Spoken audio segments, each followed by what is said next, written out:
কর্মীরা স্থায়ী কর্মীদের সমান যোগ্যতা থাকা সত্ত্বেও তাদের যেন পরিবার নেই, তাদের যেন পেট নেই, তাদের যেন টাকা পয়সার দরকার পড়ে না, তাদেরকে সমান কাজ করানো হয়। স্থায়ী কর্মীদের তার থেকে বেশি কাজ করানো হয় কোনো কোনো ক্ষেত্রে, কিন্তু তাদের বেতন ঠিকঠাক হয় না, বেতন বঞ্চনা। দীর্ঘদিন ধরে এই অভিযোগ চলে আসছে, বেতন বঞ্চনা। একে তো বেতন কম, 3 ভাগ 4 ভাগের 1 ভাগ বেতন তারা পায়, আবার সেটাও সময় মতো পায় না। তার জন্যই তৈরি হয় বিভিন্ন ধরনের বিক্ষোভ, প্রতিবাদ সভা। আমরা দেখেছি, লক্ষ্য করেছি বিগত দিনগুলোতে এরকম বহু প্রতিবাদ বিক্ষোভ অস্থায়ী কর্মচারীদের তরফ থেকে তারা তৈরি করতে বাধ্য হয়েছে তাদের বেতন বঞ্চনার প্রতিবাদ স্বরূপ। হ্যাঁ, এরকম আরও একটি বিরাট আপডেট বেরিয়ে আসছে, যেখানে জানতে পারবেন অস্থায়ী কর্মচারীদেরকে কি দশায় রাখা হয়েছে। তাদের জীবন জীবিকা নিয়ে কিন্তু প্রশ্নচিহ্ন উঠে যাচ্ছে। তাদের শুধু শুধু আশ্বাস দেওয়া হচ্ছে, অথচ দিনের পর দিন মাসের পর মাস তারা টাকার মুখ দেখতে পারছেন না।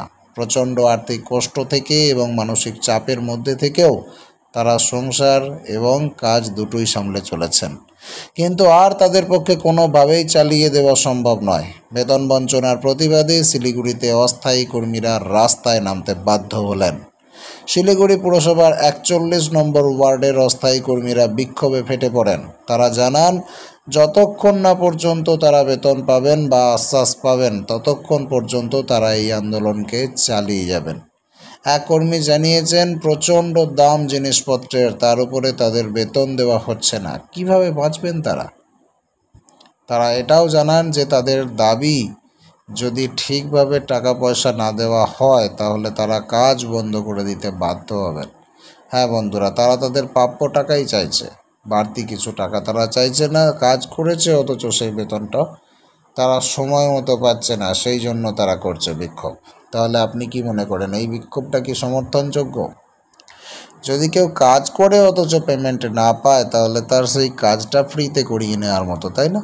সেই জায়গায় তারা যারা এটার উপর নির্ভরশীল, এক একটা মানুষ শুধু নির্ভরশীল না, তার পরিবারের 4টে 5টা 6টা যারা ব্যক্তি আছে, যারা সেই ইনকাম করা মানুষটার উপর নির্ভরশীল, তাদের পুরো পরিবারটা কিন্তু এটার জন্য ভেঙে পড়ছে, বিপর্যস্ত হয়ে যাচ্ছে।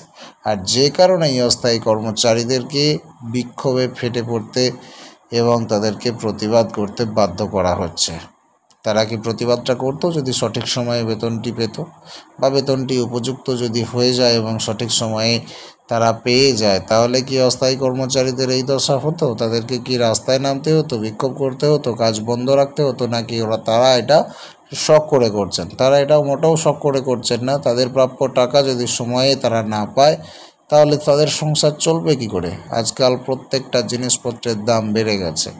যে চপ 3 টাকায় আগে মিলতো, সেই চপের দাম হয়ে গেছে 6 টাকা। তাহলে রোজগার বাড়ছে না, খরচা বেড়ে যাচ্ছে। চলবে কি করে সংসার?